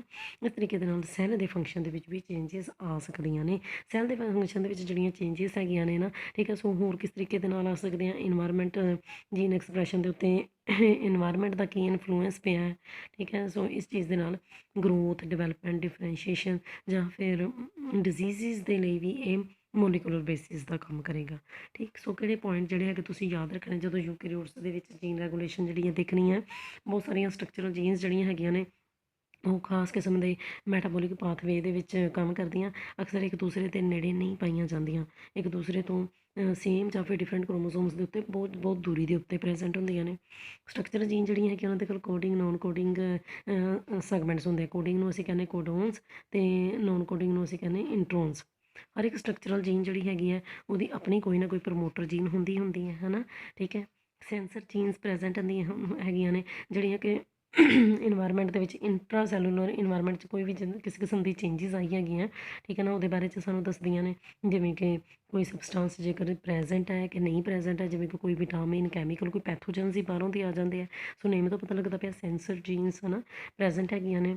ਇੰਟੀਗ੍ਰੇਟਰ ਜੀਨਸ ਪ੍ਰੈਜ਼ੈਂਟ ਹੈਗੀਆਂ ਨੇ, ਹੈ ਨਾ, ਠੀਕ ਹੈ, ਜਿਹੜੇ ਕਿ ਸਟਰਕਚਰਲ ਜੀਨਸ ਦੇ ਨਾਲ ਕੋਆਰਡੀਨੇਟ ਕਰਕੇ ਫੰਕਸ਼ਨਿੰਗ ਕਰਦੀਆਂ ਅਤੇ ਡੀਐਨਏ ਦੇ ਡਿਫਰੈਂਟ ਪਾਰਟਸ ਦੇ ਉੱਪਰ ਪ੍ਰੈਜ਼ੈਂਟ ਹੈ। ਦੇਖੋ ਯੂਕੈਰੀਓਟਸ ਦੇ ਵਿੱਚ ਜੀਨ ਐਕਸਪ੍ਰੈਸ਼ਨ ਬਿਲਕੁਲ ਹੀ ਡਿਫਰੈਂਟ ਹੈਗਾ। ਇਨਹਾਂਸਰ ਜਾਂ ਫਿਰ ਸਾਇਲੈਂਸਰ ਜੀਨਸ ਪ੍ਰੈਜ਼ੈਂਟ ਹੈਗੀਆਂ ਨੇ ਜਿਹੜੀਆਂ ਕਿ ਟਰਾਂਸਕ੍ਰਿਪਸ਼ਨ ਦੀ ਪ੍ਰੋਸੈਸ ਨੂੰ ਜਾਂ ਤਾਂ ਅੱਗੇ ਵਧਾ ਦੇਣਗੀਆਂ, ਠੀਕ ਹੈ, ਜੇਕਰ ਇਨਹਾਂਸਰ ਹੈ, ਅਤੇ ਸਾਇਲੈਂਸਰ ਨਾਮ ਤੋਂ ਪਤਾ ਲੱਗਦਾ ਪਿਆ ਜਾਂ ਫਿਰ ਰਿਟਾਰਡ ਮੀਨਸ ਕਿ ਰੋਕ ਦੇਣਗੀਆਂ ਟਰਾਂਸਕ੍ਰਿਪਸ਼ਨ ਦੀ ਪ੍ਰੋਸੈਸ ਨੂੰ। ਸੋ ਯੂਕੈਰੀਓਟਸ ਦੇ ਵਿੱਚ ਜੀਨ ਐਕਸਪ੍ਰੈਸ਼ਨ ਜਿਹੜਾ ਹੈਗਾ, ਠੀਕ ਹੈ ਨਾ, ਉਹ ਹਿਸਟੋਨ ਜਾਂ ਫਿਰ ਨੋਨ ਹਿਸਟੋਨ ਪ੍ਰੋਟੀਨਸ ਦੇ ਉੱਤੇ ਵੀ ਡਿਪੈਂਡ ਕਰਦਾ, ਜਿਹਨੇ ਕਿ ਤੁਹਾਨੂੰ ਪਤਾ ਹੀ ਕਿ ਡੀਐਨਏ ਦੇ ਨਾਲ ਐਸੋਸੀਏਟਡ ਹੁੰਦੀਆਂ ਨੇ, ਓਕੇ, ਹੈ ਨਾ। ਸੋ ਇਸ ਤਰੀਕੇ ਦੇ ਨਾਲ ਨੋਰਮਲ ਫੋਰਮਸ ਜਿਹੜੀਆਂ ਹੈਗੀਆਂ ਨੇ ਇਨਹਿਬਿਟ ਕਰ ਸਕਦੀਆਂ। ਮੋਡੀਫਿਕੇਸ਼ਨ ਆਫ ਜਿਹੜੀ ਹਿਸਟੋਨਸ ਹੈਗੀਆਂ ਕਈ ਵਾਰੀ ਬਹੁਤ ਸਾਰੀਆਂ ਜੀਨਸ ਨੂੰ ਬਲੋਕ ਕਰ ਦਿੰਦੀ ਹੈ ਨਾ, ਠੀਕ ਹੈ। ਸੋ ਜਿਹਦੇ ਕਰਕੇ ਕਿ ਟਰਾਂਸਕ੍ਰਿਪਸ਼ਨ ਦੀ ਪ੍ਰੋਸੈਸ ਜਿਹੜੀ ਹੈਗੀ ਆ ਉਹਨੂੰ ਫਰਕ ਪੈ ਜਾਂਦਾ, ਠੀਕ। ਸੋ ਇਸ ਤਰੀਕੇ ਦੇ ਨਾਲ ਆਪਾਂ ਨੂੰ ਕੋਆਰਡੀਨੇਸ਼ਨ ਦਿਖਾਈ ਹੈ ਹਿਸਟੋਨ ਅਤੇ ਨੋਨ ਹਿਸਟੋਨ ਪ੍ਰੋਟੀਨਸ ਦੀ ਇਹਦੇ ਵਿੱਚ ਦਿਖਾ ਦਿੱਤਾ ਹੈਗਾ, ਠੀਕ ਹੈ। ਸੋ ਯੂਕੈਰੀਓਟਸ ਦੇ ਵਿੱਚ ਇਸ ਸਾਈਡ ਦੇ ਉੱਤੇ ਜਾਈਏ ਤਾਂ ਐਕਟੀਵੇਸ਼ਨ ਹੋ ਰਹੀ ਹੈ, ਇੱਧਰ ਇੱਧਰ ਜਾਂਦੀ ਰਹੀ ਹੈ ਤਾਂ ਇਨਐਕਟੀਵੇਸ਼ਨ ਹੋ ਰਹੀ ਹੈ, ਠੀਕ ਹੈ। ਠੀਕ ਹੈ। ਸੋ ਕ੍ਰੋਮੇਟਿਨ ਅਸੈਸੀਬਲ ਟੂ ਮਤਲਬ ਕ੍ਰੋਮੋਜ਼ੋਮ ਦੇ ਉਹ ਪਾਰਟ, ਠੀਕ ਹੈ, ਜਿਹਨੂੰ ਕਿ ਆਰਐਨਏ ਪੋਲੀਮਰੇਜ਼ ਐਂਜ਼ਾਈਮ ਜਿਹੜਾ ਹੈਗਾ ਉਹ ਲੱਭ ਲੈਂਦਾ, ਠੀਕ ਹੈ। ਸੋ ਸਪੈਸੀਫਿਕ ਨੋਨ ਹਿਸਟੋਨਸ ਜਿਹੜੀਆਂ ਹੈਗੀਆਂ ਟਰਾਂਸਕ੍ਰਿਪਸ਼ਨ ਦੀ ਪ੍ਰੋਸੈਸ ਨੂੰ ਸਟੀਮੂਲੇਟ ਕਰ ਦਿੰਦੀਆਂ, ਇਸ ਕਰਕੇ ਕ੍ਰੋਮੇਟਿਨਸ ਜਿਹੜੇ ਹੁੰਦੇ ਆ ਟਰਾਂਸਕ੍ਰਿਪਸ਼ਨਲੀ ਐਕਟਿਵ ਹੋ ਜਾਂਦੇ ਆ। ਜਦ ਕਿ ਇਸ ਵਾਲੇ ਪਾਸੇ ਨੂੰ ਹਿਸਟੋਨਸ ਦੀ ਮੋਡੀਫਿਕੇਸ਼ਨ ਹੋਈ ਹੈ, ਇਹ ਨੋਨ ਹਿਸਟੋਨ ਦੀ ਹੋਈ ਸੀ ਨਾ, ਹੈ ਨਾ। ਸੋ ਇਸ ਪਾਸੇ ਨੂੰ ਹਿਸਟੋਨ ਮੋਡੀਫਾਈ ਹੋ ਗਈਆਂ, ਇਸ ਕਰਕੇ ਜਿਹੜੇ ਹੈਗੇ ਆ ਕ੍ਰੋਮੇਟਿਨਸ ਜਿਹੜੇ ਹੈਗੇ ਆ ਇਨਅਸੈਸੀਬਲ ਹੈਗੇ ਆ, ਹੈ ਨਾ। ਆਰਐਨਏ ਪੋਲੀਮਰੇਜ਼ ਐਂਜ਼ਾਈਮ ਨੂੰ ਇੱਦਾਂ ਦੇ ਕ੍ਰੋਮੇਟਿਨਸ ਮਿਲ ਹੀ ਨਹੀਂ ਪਾਉਂਦੇ, ਫਿਰ ਕੀ ਆ ਜਾਂਦੇ ਹਿਸਟੋਨ ਕ੍ਰੋਸ ਲਿੰਕਸ ਆ ਜਾਂਦੇ ਆ, ਠੀਕ ਹੈ, ਜਿਹਦੇ ਕਰਕੇ ਕਿ ਕ੍ਰੋਮੇਟਿਨਸ ਜਿਹੜੇ ਇੰਨੇ ਕੁ ਕੰਡੈਂਸ ਹੋ ਜਾਂਦੇ ਆ ਕਿ ਪ੍ਰੋਸੈਸ ਜਿਹੜੀ ਹੈਗੀ ਆ ਉਹ ਰੁਕ ਜਾਂਦੀ ਹੈ। ਇਹ ਹਿਸਟੋਨ ਅਤੇ ਨੋਨ ਹਿਸਟੋਨ ਪ੍ਰੋਟੀਨਸ ਜਿਹੜੇ ਹੈਗੇ ਆ ਉਹਦਾ ਰੋਲ ਦੱਸ ਦਿੱਤਾ ਨਾ। ਜੀਨ ਐਕਸ਼ਨ ਦਾ ਜੋ ਯੂਕੈਰੀਓਟਸ ਰੈਗੂਲੇਟ ਕਰਦੇ ਪਏ ਜੀਨ ਐਕਸ਼ਨ ਨੂੰ, ਉਹਦਾ ਉਹਨਾਂ ਨੂੰ ਫਾਇਦਾ ਕੀ ਹੈਗਾ, ਠੀਕ ਹੈ। ਸੋ ਓਪੇਰੋਨ ਤੁਹਾਨੂੰ ਪਤਾ ਕਿ ਟਰਾਂਸਕ੍ਰਿਪਸ਼ਨ ਦੀ ਇੱਕ ਯੂਨਿਟ ਹੈ ਨਾ। ਸੋ ਹਰ ਇੱਕ ਸੈੱਲ ਜਿਹੜਾ ਹੈਗਾ ਉਹਦੇ ਲਈ ਇਹ ਜ਼ਰੂਰੀ ਨਹੀਂ ਹੈਗਾ ਕਿਉਂਕਿ ਉਹਨੇ ਐਨਰਜੀ ਜਿਹੜੀ ਹੈਗੀ ਆਪਣੀ ਯੂਜ਼ ਕਰ ਲੈਣੀ ਹੈ, ਬਹੁਤ ਸਾਰੇ ਮਟੀਰੀਅਲਸ ਜਿਹੜੇ ਹੈਗੇ ਐਂਜ਼ਾਈਮ ਦੀ ਸਿੰਥੇਸਿਸ ਦੇ ਵਿੱਚ ਯੂਜ਼ ਕਰ ਲੈਣੇ ਆ। ਇਸ ਤਰੀਕੇ ਦੇ ਨਾਲ ਪ੍ਰੋਟੀਨ ਸਿੰਥੇਸਿਸ ਜਿਹੜੀ ਹੈਗੀ ਕਈ ਵਾਰੀ ਰੁਕ ਜਾਂਦੀ ਹੈ, ਠੀਕ ਹੈ। ਸੋ ਇਸ ਕਰਕੇ ਇਹਦਾ ਜੀਨ ਰੈਗੂਲੇਸ਼ਨ ਦਾ ਬਹੁਤ ਫਾਇਦਾ ਹੋ ਜਾਂਦਾ ਨਾ। ਇਹ ਥੋੜ੍ਹੀ ਕਿ ਪ੍ਰੋਸੈਸ ਚੱਲਦੀ ਰਹੇਗੀ ਇਸ ਤਰੀਕੇ ਦੇ ਨਾਲ ਸਾਰੀ ਦੀ ਸਾਰੀ ਐਨਰਜੀ ਸੈੱਲ ਦੀ ਲੱਗ ਜਾਏਗੀ। ਜੀਨ ਰੈਗੂਲੇਸ਼ਨ ਜੇਕਰ ਹੋਏਗੀ, ਠੀਕ ਹੈ, ਤਾਂ ਸੈੱਲਸ ਜਿਹੜੇ ਹੈਗੇ ਆਪਣੇ ਮੈਟਾਬੋਲਿਜ਼ਮ ਨੂੰ ਜਿੱਦਾਂ ਜਿੱਦਾਂ ਇਨਵਾਇਰਮੈਂਟ 'ਚ ਚੇਂਜਿਸ ਆਉਂਦੀਆਂ ਉਸ ਹਿਸਾਬ ਦੇ ਨਾਲ ਆਪਣੇ ਮੈਟਾਬੋਲਿਜ਼ਮ ਨੂੰ ਵੀ ਰੈਗੂਲੇਟ ਕਰ ਲੈਣਗੇ। ਜੀਨ ਰੈਗੂਲੇਸ਼ਨ ਬਹੁਤ ਇੰਪੋਰਟੈਂਟ ਰੋਲ ਪਲੇ ਕਰਦੀ ਗਰੋਥ ਦੇ ਵਿੱਚ, ਡਿਫਰੈਂਸ਼ੀਏਸ਼ਨ ਦੇ ਵਿੱਚ, ਹੈ ਨਾ। ਕੌਨਸਟੀਟਿਊਟਿਵ ਜੀਨਸ ਪੜ੍ਹਾਈਆਂ ਹੋਈਆਂ ਨੇ, ਹੈ ਨਾ, ਠੀਕ ਹੈ। ਸੋ ਤਕਰੀਬਨ ਕਈ ਵਾਰੀ ਸਾਰੇ ਸੈੱਲਸ ਦੇ ਅੰਦਰ ਹਰ ਵੇਲੇ ਹੀ ਫੰਕਸ਼ਨ ਕਰਦੀਆਂ ਰਹਿੰਦੀਆਂ, ਉਹਨਾਂ ਨੂੰ ਰਿਪਰੈਸ ਕਰਨ ਦੀ ਜ਼ਰੂਰਤ ਹੀ ਨਹੀਂ ਪੈਂਦੀ, ਇਸ ਕਰਕੇ ਰੈਗੂਲੇਟਰ ਅਤੇ ਓਪਰੇਟਰ ਜੀਨਸ ਜਿਹੜੀਆਂ ਹੈਗੀਆਂ ਨੇ ਉਹ ਇਹਦੇ ਨਾਲ ਐਸੋਸੀਏਟ ਹੀ ਨਹੀਂ ਹੋ ਪਾਉਂਦੀਆਂ ਨਾ। ਅੱਗੇ ਤੁਹਾਡੇ ਕੋਲ ਆ ਜਾਂਦਾ ਹਾਊਸ ਕੀਪਿੰਗ ਜੀਨਸ ਆ ਜਾਂਦੀਆਂ, ਠੀਕ ਹੈ। ਸੋ ਹਾਊਸ ਕੀਪਿੰਗ ਜੀਨਸ ਜਿਹੜੀਆਂ ਹੈਗੀਆਂ ਸੋ ਕੀ ਹੈ ਕਿ ਕੁਛ ਜੀਨਸ ਜਿਹੜੀਆਂ ਹੈਗੀਆਂ ਖਾਸ ਕਿਸਮ ਦੇ ਟਿਸ਼ੂਜ਼ ਦੇ ਅੰਦਰ ਹੀ ਆਪਣੇ ਆਪ ਨੂੰ ਐਕਸਪ੍ਰੈਸ ਕਰਦੀਆਂ, ਤਾਂ ਬੱਚੇ ਅਸੀਂ ਉਹਨਾਂ ਨੂੰ ਕੀ ਕਹਿੰਦੇ ਨੇ ਟਿਸ਼ੂ ਸਪੈਸੀਫਿਕ ਜੀਨਸ ਕਹਿ ਦਿੰਦੇ ਆ, ਠੀਕ। ਅੱਛਾ, ਜਦ ਕਿ ਕੁਛ ਜੀਨਸ ਜਿਹੜੀਆਂ ਹੈਗੀਆਂ ਜਿਵੇਂ ਕਿ ਹਾਊਸ ਕੀਪਿੰਗ ਜੀਨਸ ਆ ਜਾਂ ਫਿਰ ਕੰਸਟੀਟਿਊਟਿਵ ਜੀਨਸ ਵੀ ਹੈਗੀਆਂ ਨੇ, ਉਹ ਜੀਨਸ ਆ ਜਿਹੜੀਆਂ ਕਿ ਲਿਮਟਡ ਹੈ, ਠੀਕ ਹੈ, ਇਹਨਾਂ ਦਾ ਐਕਸਪ੍ਰੈਸ਼ਨ ਬੜਾ ਲਿਮਟਡ ਹੈਗਾ, ਹੈ ਨਾ। ਸੋ ਇੱਦਾਂ ਦੀਆਂ ਜਿਹੜੀਆਂ ਦੇਰ R the sets of the jeans ਹਨ ਜਿਹੜੇ ਕਿ ਐਕਸਪੈਕਟ ਕਰਦੇ ਆ ਹਰ ਕਿਸਮ ਦੇ ਸੈੱਲ ਟਾਈਪਸ ਦੇ ਵਿੱਚ ਤਕਰੀਬਨ ਹਰ ਸਮੇਂ, ਉਹਨਾਂ ਨੂੰ ਅਸੀਂ ਕਹਿ ਦਿੰਦੇ ਹਾਂ ਹਾਊਸ ਕੀਪਿੰਗ ਜੀਨਸ। ਦੇਖੋ ਕੁਛ ਕੀ ਹੈਗੀਆਂ ਨੇ ਖਾਸ ਕਿਸਮ ਦੇ ਸੈੱਲਸ ਦੇ ਲਈ ਹੀ, ਟਿਸ਼ੂਜ਼ ਦੇ ਲਈ ਹੀ ਸਪੈਸੀਫਿਕ ਹੈਗੀਆਂ ਨੇ। ਉਹ ਟਿਸ਼ੂ ਸਪੈਸੀਫਿਕ ਹੋ ਗਈਆਂ ਜਿਹੜੀਆਂ ਕਿ ਹਰ ਕਿਸਮ ਦੇ ਸੈੱਲ ਦੇ ਅੰਦਰ ਅਤੇ ਹਰ ਸਮੇਂ ਆਪਣੇ ਆਪ ਨੂੰ ਐਕਸਪ੍ਰੈਸ ਕਰਦੀਆਂ ਰਹਿੰਦੀਆਂ, ਉਹ ਹਾਊਸ ਕੀਪਿੰਗ ਜੀਨਸ ਜਾਂ ਫਿਰ ਕੌਨਸਟੀਟਿਊਟਿਵ ਜੀਨਸ ਹੁੰਦੀਆਂ ਨੇ, ਠੀਕ ਹੈ। ਸੋ ਨੈਚੁਰਲੀ ਇੱਦਾਂ ਦੀਆਂ ਜੀਨਸ ਜਿਹੜਾ ਪ੍ਰੋਡਕਟ ਦੇ ਲਈ ਕੋਡ ਕਰਨਗੇ ਉਹਨਾਂ ਨੂੰ ਅਸੀਂ ਕੀ ਕਹਿ ਦਾਂਗੇ ਕੌਨਸਟੀਟਿਊਟਿਵ ਪ੍ਰੋਟੀਨਸ ਕਹਿ ਦਾਂਗੇ। ਜੀਨਸ ਜ਼ਿਆਦਾ ਕਰਕੇ ਪ੍ਰੋਟੀਨਸ ਦੀ ਸਿੰਥੇਸਿਸ ਕਰਦੇ ਆ। ਅੱਗੇ ਤੁਹਾਡੇ ਕੋਲ ਬੱਚੇ ਸ਼ੁਰੂ ਹੋ ਜਾਂਦਾ ਫਿਰ ਹਿਊਮਨ ਜੀਨੋਮ ਪ੍ਰੋਜੈਕਟ ਸ਼ੁਰੂ ਹੋ ਗਿਆ, ਠੀਕ ਹੈ। ਸੋ ਹਿਊਮਨ ਜੀਨੋਮ ਪ੍ਰੋਜੈਕਟ ਜਿਹੜਾ ਹੈਗਾ, ਹਰ ਇੱਕ ਇੰਡੀਵਿਜੂਅਲ ਜਿਹੜਾ ਹੈਗਾ ਉਹਦੀ ਆਪਣੀ ਆਈਡੈਂਟਿਟੀ ਹੈਗੀ ਆ, ਹੈ ਨਾ। ਹਰ ਇੱਕ ਇੰਡੀਵਿਜੂਅਲ ਭਾਵੇਂ ਭੈਣ ਭਰਾ ਹੀ ਹੈ, ਉਹ ਥੋੜ੍ਹਾ ਬਹੁਤਾ ਇੱਕ ਦੂਸਰੇ ਤੋਂ ਡਿਫਰ ਕਰਦੇ ਹੀ ਹੈ, ਕਿਉਂਕਿ ਉਹਨਾਂ ਦਾ ਜੈਨੇਟਿਕ ਮੇਕਅਪ ਜਿਹੜਾ ਹੈਗਾ, ਜੀਨਸ ਦਾ ਥੋੜ੍ਹਾ ਬਹੁਤਾ ਫਰਕ ਤਾਂ ਹੁੰਦਾ ਹੀ ਹੈ ਨਾ। ਠੀਕ ਹੈ। ਸੋ ਜੇਕਰ ਕਹਿੰਦਾ ਕਿ ਕੋਈ ਵੀ ਦੋ ਪਰਸਨ ਟਵਿੰਸ ਨੂੰ ਛੱਡ ਕੇ, ਠੀਕ ਹੈ, ਕੋਈ ਵੀ ਦੋ ਪਰਸਨ ਜਿਹੜੇ ਹੈਗੇ ਪੂਰੀ ਤਰ੍ਹਾਂ, ਮੈਂ ਪਹਿਲੇ ਤੁਹਾਨੂੰ ਦੱਸਿਆ ਭੈਣ ਭਰਾ ਵੀ ਸੇਮ ਨਹੀਂ ਹੁੰਦੇ, ਹੈ ਨਾ। ਠੀਕ ਹੈ। ਸੋ ਡਿਫਰੈਂਸਿਸ ਜਿਹੜੇ ਹੈਗੇ ਦੋ ਇੰਡੀਵਿਜੂਅਲ ਦੇ ਵਿਚਕਾਰ ਮੋਲੀਕੂਲਰ ਲੈਵਲ ਦੇ ਉੱਤੇ ਅਸੀਂ ਜੇਕਰ ਦੇਖੀਏ ਤਾਂ ਕਿਉਂ ਹੈ, ਕਿਉਂਕਿ ਡੀਐਨਏ ਦੇ ਅੰਦਰ ਨਿਊਕਲੀਓਟਾਈਡ ਸੀਕੁਐਂਸਿਸ ਦਾ ਡਿਫਰੈਂਸ ਹੈ। ਸੋ ਕੀ ਕੀਤਾ ਗਿਆ ਕਿ ਹਿਊਮਨ ਜੀਨੋਮ ਮਤਲਬ ਅਸੀਂ ਕੰਪਲੀਟ ਸੈੱਟ ਆਫ ਜੀਨਸ ਜਿਹੜਾ ਹੈਗਾ, ਠੀਕ ਹੈ, ਸੋ ਇੱਕ ਮੈਪ ਤਿਆਰ ਕੀਤਾ ਗਿਆ, ਹੈ ਨਾ। ਜੀਨੋਮਿਕਸ ਵੀ ਅਸੀਂ ਕਹਿ ਦਿੰਦੇ ਹਾਂ, ਫੀਲਡ ਜੀਨੋਮਿਕਸ ਦਾ ਇੱਕ ਫੀਲਡ ਹੈ। ਜੀਨੋਮਿਕ ਟਰਮ ਕਿਹਨੇ ਦਿੱਤੀ ਸੀ? ਥੋਮਸ ਰੋਡਰਿਕ ਨੇ ਦਿੱਤੀ ਸੀ। ਤੋ ਸਾਇੰਟੀਫਿਕ ਡਿਸਿਪਲਿਨ ਆਫ ਮੈਪਿੰਗ, ਸਿਕੁਐਂਸਿੰਗ ਜਾਂ ਫਿਰ ਜੀਨੋਮ ਨੂੰ ਐਨਾਲਾਈਜ਼ ਕੀਤਾ ਗਿਆ, ਕਿਸੇ ਵੀ ਔਰਗੈਨਿਜ਼ਮ ਦੇ ਜੀਨਸ ਲੈ ਕੇ ਉਹਦਾ ਚੰਗੇ ਤਰੀਕੇ ਨਾਲ ਮੈਪ ਤਿਆਰ ਕੀਤਾ ਗਿਆ। ਸੋ ਜੀਨੋਮਿਕਸ ਦਾ ਜਿਹੜਾ ਫੀਲਡ ਹੈਗਾ, ਜ਼ਿਆਦਾ ਕਰਕੇ ਕਿਸ ਬਾਇਓਲੋਜੀ ਦੇ ਕਿਸ ਏਰੀਏ ਦੇ ਉੱਤੇ ਡਿਪੈਂਡ ਕਰਦਾ? ਬਾਇਓ ਇਨਫੋਰਮੈਟਿਕਸ ਦੇ ਉੱਤੇ ਡਿਪੈਂਡ ਕਰਦਾ। ਇਹ ਉਹ ਬ੍ਰਾਂਚ ਹੈ ਸਾਇੰਸ ਦੀ ਜਿਹੜੀ ਕਿ ਕੰਸਰਨਡ ਹੈ ਕਿਹਦੇ ਨਾਲ? With the management and analysis of biological information, ਹੈ ਨਾ। ਸੋ ਅਸੀਂ ਬਸ ਨਾਈਟ੍ਰੋਜੀਨਸ ਬੇਸਿਸ ਨੂੰ ਡਾਟਾ ਬੇਸ ਵੀ ਕਹਿ ਦਿੰਦੇ ਨਾ। ਠੀਕ ਹੈ। ਸੋ ਉਹਦੇ ਅੰਦਰ ਸਾਰੀ ਡਾਟਾ ਹੀ ਹੋ ਗਿਆ ਨਾ, ਜਿਵੇਂ ਕੰਪਿਊਟਰ ਦੇ ਅੰਦਰ ਤੁਸੀਂ ਕੋਈ ਵੀ ਇਨਫੋਰਮੇਸ਼ਨ ਜਿਹੜੀ ਹੈਗੀ ਆ ਉਹ ਡਾਟਾ ਫੋਰਮ ਦੇ ਵਿੱਚ ਸਟੋਰ ਕਰਕੇ ਰੱਖੀ ਹੋਈ ਹੈ। ਇਸੇ ਤਰੀਕੇ ਦੇ ਨਾਲ ਨਾਈਟ੍ਰੋਜਨਸ ਬੇਸਿਸ ਜਿਹੜੇ ਹੈਗੇ ਉਹ ਡਾਟਾ ਬੇਸ ਦਾ ਕੰਮ ਕਰਦੇ ਆ, ਜਿਹਦੇ ਅੰਦਰ ਸਾਰੀ ਇਨਫੋਰਮੇਸ਼ਨ ਹੈਗੀ ਹੈ। ਠੀਕ ਹੈ। ਸੋ ਇਹ ਜਿਹੜੀ ਬ੍ਰਾਂਚ ਹੈਗੀ ਹੈ ਡਿਵੈਲਪ ਕੀਤੀ ਸੀ ਜੈਨੇਟਿਕ ਇੰਜੀਨੀਅਰਿੰਗ ਟੈਕਨੀਕ ਤੋਂ ਬਾਅਦ ਤਿਆਰ ਕੀਤੀ ਗਈ ਸੀ। ਠੀਕ ਹੈ। ਸੋ ਜਿਹਦੇ ਵਿੱਚ ਕੀ ਹੈ ਡੀਐਨਏ ਸਿਕੁਐਂਸਿੰਗ ਟੈਕਨੋਲੋਜੀਜ਼ ਜਾਂ ਫਿਰ ਕੰਪਿਊਟਰ ਵਗੈਰਾ ਵੀ ਯੂਜ਼ ਕੀਤੇ ਗਏ ਸੀਗੇ, ਤਾਂ ਜੋ ਬਹੁਤ ਸਾਰਾ ਡਾਟਾ ਜਿਹੜਾ ਹੈਗਾ ਉਹਨੂੰ ਸਟੋਰ ਕਰਕੇ ਰੱਖਿਆ ਜਾ ਸਕੇ। ਨਾ ਹਿਊਮਨ ਜੀਨੋਮ ਪ੍ਰੋਜੈਕਟ ਜਿਹੜਾ ਹੈਗਾ, ਤੁਸੀਂ ਇਹਦੀ ਡੈਫੀਨੇਸ਼ਨ ਇੱਦਾਂ ਵੀ ਦੇ ਸਕਦੇ ਹੋ, ਕੰਪਰੀਹੈਂਸਿਵ ਇੰਟਰਨੈਸ਼ਨਲ ਐਫਰਟਸ ਹੈਗੀਆਂ ਨੇ ਜਿਹੜੇ ਕਿ 1991 ਦੇ ਵਿੱਚ ਸਟਾਰਟਡ ਕੀਤੀਆਂ ਗਈਆਂ ਸੀ ਮੋਲੀਕੂਲਰ ਬਾਇਓਲੋਜਿਸਟ ਦੇ ਦੁਆਰਾ, ਅਤੇ ਪੂਰੇ ਦੇ ਪੂਰੇ ਹਿਊਮਨ ਜੀਨੋਮ ਦਾ ਮੈਪ ਤਿਆਰ ਕੀਤਾ ਗਿਆ ਸੀ, ਹੈ ਨਾ। ਤਾਂ ਪਤਾ ਹੀ ਹੈ ਤੁਹਾਨੂੰ ਕ੍ਰੋਮੋਸੋਮਸ ਹਿਊਮਨ ਦੇ ਅੰਦਰ ਕਿੰਨੇ ਆ। ਹਿਊਮਨ ਜੀਨੋਮ ਜਿਹੜਾ ਹੈਗਾ, ਠੀਕ ਹੈ, ਉਹਦੇ ਅੰਦਰ ਤਕਰੀਬਨ 3 ਬਿਲੀਅਨ ਬੇਸ ਪੇਅਰਸ ਜਿਹੜੇ ਹੈਗੇ ਆ ਪ੍ਰੈਜੈਂਟ ਹੈ। ਇੱਕ ਸਿੰਗਲ ਬੇਸ ਪੇਅਰ ਜਿਹੜਾ ਹੈਗਾ ਉਹਦੀ ਸਿਕੁਐਂਸਿੰਗ ਕਰਨ ਦੇ ਵਿੱਚ, ਠੀਕ ਹੈ, $3 ਜਿਹੜੇ ਹੈਗੇ US ਲੱਗ ਜਾਂਦੇ ਆ। ਅਤੇ ਤੁਹਾਨੂੰ ਪਤਾ ਹੀ ਹੁਣ ਤਾਂ ਕਿੰਨੇ ਸਾਰੇ ਨਾਈਟ੍ਰੋਜੀਨਸ ਬੇਸ ਪੇਅਰਸ ਜਿਹੜੇ ਹੈਗੇ ਆ ਉਹ ਪ੍ਰੈਜੈਂਟ ਹੈ, ਹੈ ਨਾ। ਤਾਂ ਫਿਰ ਨੈਚੁਰਲੀ 9 ਬਿਲੀਅਨ US ਜਿਹੜੇ ਹੈਗੇ ਆ ਉਹ ਲੱਗ ਜਾਂਦੇ ਆ ਕੰਪਲੀਟ ਕਰਨ ਦੇ ਲਈ ਇਸ ਪ੍ਰੋਜੈਕਟ ਨੂੰ, ਜੇਕਰ ਤੁਸੀਂ ਇੰਨੇ ਬੜੇ ਨਾਈਟ੍ਰੋਜੀਨਸ ਬੇਸ ਦੀ ਸਿਕੁਐਂਸਿੰਗ ਜਿਹੜੀ ਹੈਗੀ ਆ ਉਹ ਕਰਨੀ ਹੈ। ਇਸ ਕਰਕੇ ਇਹ ਬਹੁਤ ਹੀ ਮਹਿੰਗਾ ਪ੍ਰੋਜੈਕਟ ਹੈਗਾ, ਪ੍ਰੋਬਲਮਸ ਵੀ ਆ ਜਾਂਦੀਆਂ, ਚੈਲੰਜਿੰਗ ਹੈ। ਇੰਨੇ ਬੜੇ ਨਾਈਟ੍ਰੋਜੀਨਸ ਬੇਸਿਸ ਨੂੰ 3 × 10⁻⁹ ਹੈ ਨਾ, ਇੰਨੇ ਬੇਸ ਪੇਅਰਸ ਜਿਹੜੇ ਇਹਨਾਂ ਦੀ ਸਿਕੁਐਂਸਿੰਗ ਕਰਨਾ ਬੜੀ ਵੱਡੀ ਗੱਲ ਹੈ। ਠੀਕ ਹੈ। ਸੋ ਫਿਰ ਕੀ ਕੀਤਾ ਗਿਆ, ਇੱਕ ਬੁੱਕ ਜਿਹੜੀ ਸੀਗੀ ਟਾਈਪ ਕੀਤੀ ਗਈ। ਠੀਕ ਹੈ। ਸੋ 3300 ਜਿਹੜੀਆਂ ਬੁੱਕਸ ਜਿਹੜੀਆਂ ਉਹਨਾਂ ਦੀ ਜ਼ਰੂਰਤ ਪਈ, ਅਤੇ ਹਰ ਬੁੱਕ ਦੇ ਅੰਦਰ 1000 ਪੇਜਿਸ ਸੀਗੇ, ਅਤੇ ਹਰ ਪੇਜ ਦੇ ਉੱਤੇ 1000 ਲੈਟਰਸ ਸੀਗੇ। ਸੋ ਇਸ ਤਰੀਕੇ ਦੇ ਨਾਲ ਇੱਕ ਸਿੰਗਲ ਹਿਊਮਨ ਸੈੱਲ ਜਿਹੜਾ ਸੀਗਾ ਉਹਦੇ ਡੀਐਨਏ ਦੀ ਸਿਕੁਐਂਸਿੰਗ, ਇੱਕ ਸਿੰਗਲ ਹਿਊਮਨ ਸੈੱਲ ਦੀ ਸਿਕੁਐਂਸਿੰਗ ਕਰਨ ਦੇ ਲਈ ਇੰਨੀਆਂ ਬੁੱਕਸ, ਇੰਨੇ ਪੇਜਿਸ ਅਤੇ ਇੰਨੇ ਲੈਟਰਸ ਲੱਗੇ। ਇਹ ਤਾਂ ਤੁਸੀਂ ਹਿਸਾਬ ਲਾਓ ਕਿੰਨੇ ਸੈੱਲ ਆ ਤੁਹਾਡੇ ਅੰਦਰ। ਠੀਕ ਹੈ। ਸੋ ਹਿਊਮਨ ਜੀਨੋਮ ਪ੍ਰੋਜੈਕਟ ਜਿਹੜਾ ਸੀਗਾ 1 ਅਕਤੂਬਰ 1990 ਦੇ ਵਿੱਚ US department of energy and national institute of health ਦੇ ਦੁਆਰਾ ਲਾਂਚ ਕੀਤਾ ਗਿਆ ਸੀਗਾ। ਠੀਕ ਹੈ। ਬਾਅਦ ਦੇ ਵਿੱਚ ਵੈਲਕਮ ਟਰਸਟ ਜਿਹੜੀ ਸੀ UK ਦੀ, ਉਹਨੇ ਵੀ ਇਹਨਾਂ ਨੂੰ ਜੁਆਇਨ ਕਰ ਲਿਆ ਸੀ 1993 ਦੇ ਵਿੱਚ। ਮਤਲਬ ਕਿ ਸਿੱਧੀ ਜਿਹੀ ਗੱਲ ਹੈ ਕਿ ਹਿਊਮਨ ਬੀਇੰਗਸ ਦੇ ਡੀਐਨਏ ਦੀ ਪੂਰੀ ਡਿਟੇਲ ਜਿਹੜੀ ਹੈਗੀ ਆ ਉਹ ਇਹ ਹਿਊਮਨ ਜੀਨੋਮ ਪ੍ਰੋਜੈਕਟ ਜਿਹੜਾ ਹੈਗਾ ਤੁਹਾਨੂੰ ਸ਼ੋਅ ਕਰਦਾ ਹੈ ਨਾ। ਠੀਕ ਹੈ। ਸੋ ਹਿਊਮਨ ਜੀਨੋਮ ਪ੍ਰੋਜੈਕਟ ਦਾ ਕੀ ਗੋਲ ਕੀ ਹੈ, ਇਹਦਾ ਮਕਸਦ ਕੀ ਹੈ? 3 ਬਿਲੀਅਨ ਬੇਸ ਪੇਅਰਸ ਪ੍ਰੈਜੈਂਟ ਹੈਗੇ ਹਿਊਮਨ ਜੀਨੋਮ ਦੇ ਅੰਦਰ, ਹੈ ਨਾ।